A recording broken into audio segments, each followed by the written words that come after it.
올해 거래일도 단 이틀밖에 남지 않았습니다. 내일 배당락을 앞두고 오늘은 개인들의 대규모 물량이 쏟아졌는데요. 이 비워내는 이 시기 내년을 준비하면서 우리 포트폴리오를 뚫고 나갈 상승 트리거 찾아보겠습니다. 함께 해주실 분이죠. 와운의 임종혁 파트너 나오셨습니다. 안녕하세요, 대표님. 반갑습니다. 네, 어떤 소식에 주목해야 할지 첫 번째 이슈부터 들어가 보겠습니다.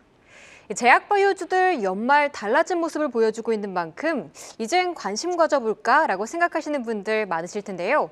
바이오 업계 연중 최대 행사로 꼽히는 JP모건 헬스케어 컨퍼런스가 다음 달 8일 샌프란시스코에서 열립니다.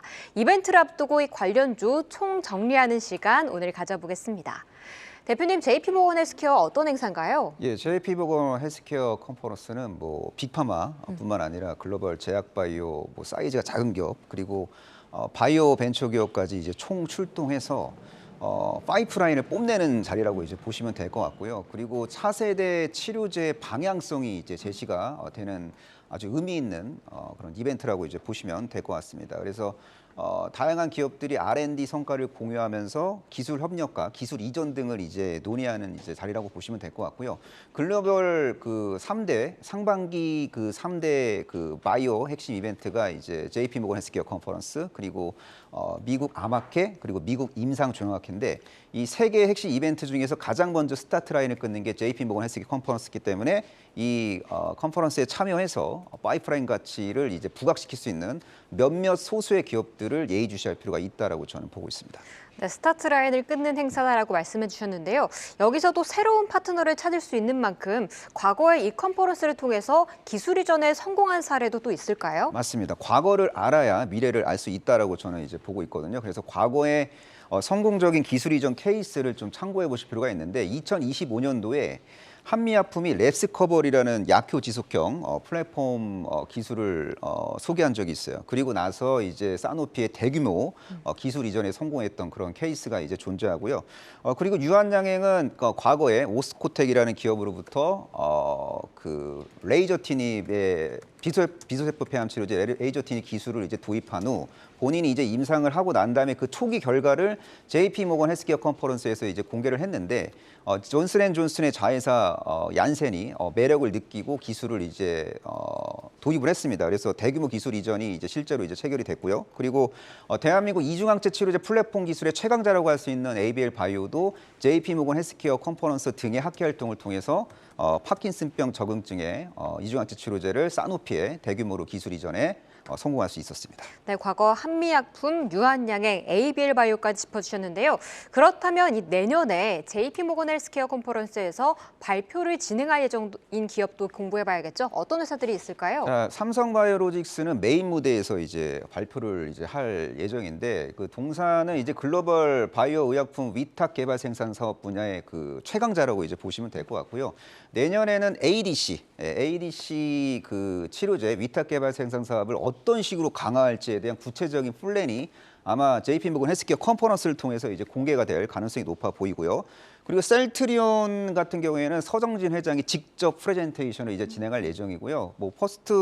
바이오 시밀러 분야의 퍼스트 무버 플러스 패스트 팔로워로서의 그 셀트리온의 역할론도 당연히 중요하지만 바이오 시밀러를 통해서 이제 창출한 부가가치를 기반으로 차세대 치료제 시장에도 신약 개발 시장에도 셀트리온이 이제 앞으로 참전할 가능성이 높거든요. 그런 빅파마로서의 어떤 도약에 대한 어떤 청사진이 아마 이번 행사를 통해서 좀 제시가 될 가능성이 높아 보이고요.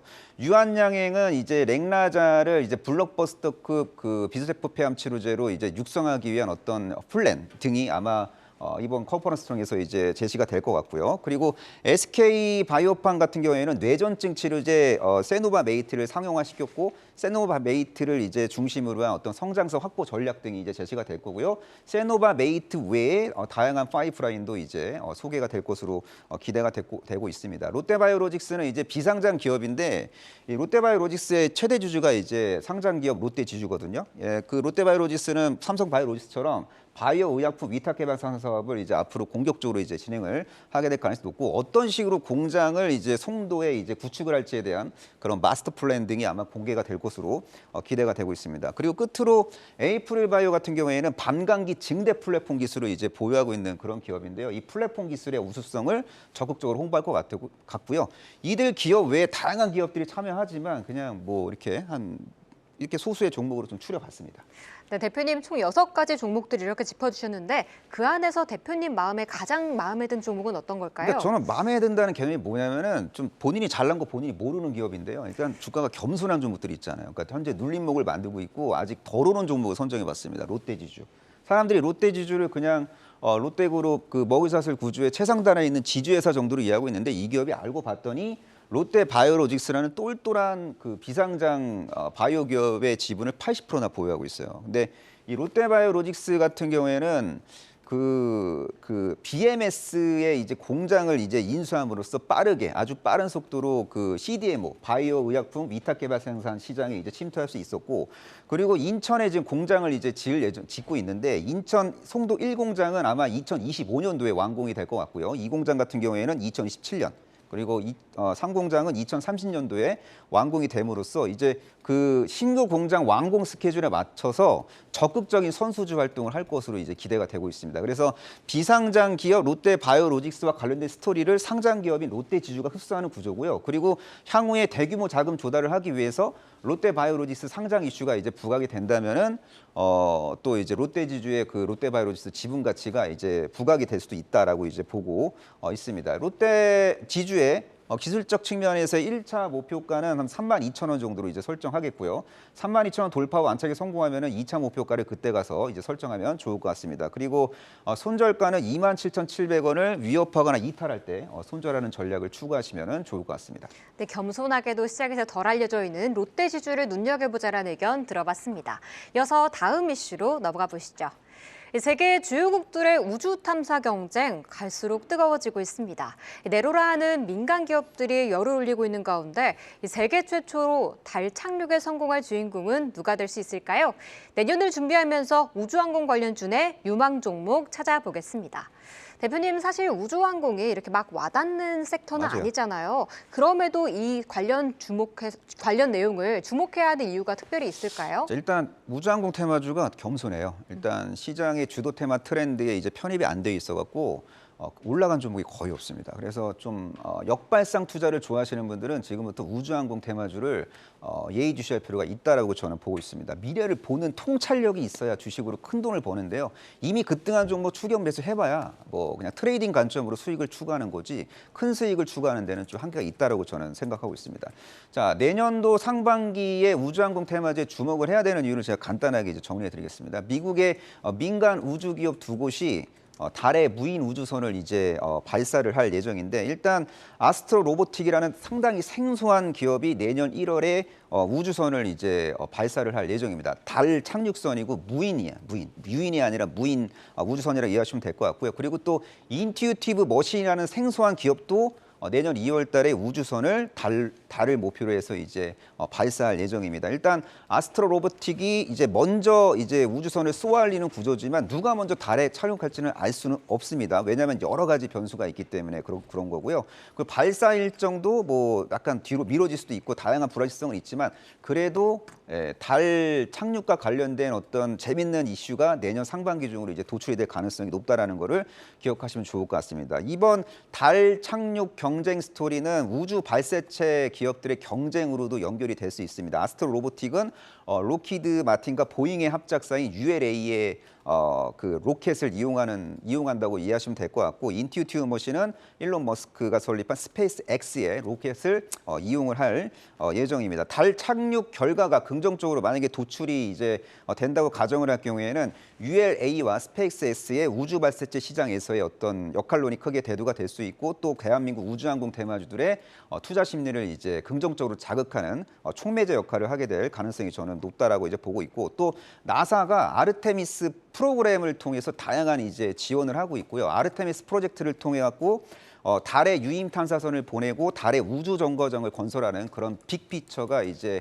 장기적으로 펼쳐질 가능성이 높기 때문에 우주항공 테마주들은 지속적으로 모니터링을 할 필요가 있다라고 저는 보고 있습니다. 네, 오늘 키워드는 겸손인 것 같은데요. 아직 시세를 분출하지 못했기에 내년에 더 강한 시세를 분출할 수 있다라는 긍정적인 전망 들어봤습니다. 그렇다면 그 안에서 어떤 종목을 눈여겨보는 게 좋을까요? 자, 우주항공 테마주들은 거의 대부분 바닥권에서 에너지를 모으고 있기 때문에 뭐 대부분의 종목들을 전 좋게 보고 있습니다만 그중에서 세트랙 I라는 종목이 있습니다. 이 세트랙 I가 하나 에어로스페이스가 최대 주주거든요. 그래서 하나 그룹의 어떤 전폭적인 지위 속에서 성장을 할 수 있는 기업이라고 저는 이제 보고 있거든요. 그래서 세트랙 I를 좀 예의주시해야 된다고 보고 있는데요. 이 기업은 그 인공위성을 이제 만들고 그 위성 데이터 수신 처리 등의 사업까지 이제 영위하는 그런 기업이고요. 국내에서 유일하게 인공위성 개발과 관련된 모든 핵심 기술을 이제 보유하고 있는 기업이고 특히 지구 관측용 초고해상도 인공위성으로 인정받고 있고 이 관련 시스템을 다양한 국가에 공급한 레퍼런스를 이제 자랑을 하고 있습니다. 그리고 위성 영상 자체를 판매하는 자회사를 지배하고 있고 그리고 또 인공지능 기반 위성 영상 데이터를 분석하는 이제 자회사까지 이제 보유하고 있으니 우주항공 시장 성장의 수혜주가 틀림없고요. 그리고 하나 에어로스페이스가 이제 최대 주주고 그리고 하나 에어로스페이스가 또 자체 발사체 기술을 이제 보유하고 있거든요. 그래서 장기적으로 하나 에어로스페이스와의 어떤 시너지 효과도 이제 기대가 되고 있는 상황이라고 이제 보시면 될 것 같고요. 국방용 위성 프로젝트 관련해 갖고 수주를 좀 따내고 있는 상황입니다. 그래서 역대급 수주 잔고를 이제 기록하게 될 가능성도 상당히 이제 높아 보이고 그리고 정부 정책 수혜주로도 이제 분류가 될 가능성이 높아 보입니다. 세트랙 I의 기술적 분석상 1차 목표가는 33,000원입니다. 기술적 분석상의 1차 목표가고 33,000원 돌파를 이제 하게 될 경우에는 목표가를 이제 추가적으로 올릴 필요가 있다고 보고 있고요. 그리고 트레이딩 관점으로만 접근하시는 분들은 이제 손절가를 28,400원 이탈시로 설정하고 대응하시면 좋을 것 같고요. 투자의 관점으로 이제 접근하시는 분들은 제가 제시한 손절가를 그냥 참고 정도만 하시면 될 것 같습니다.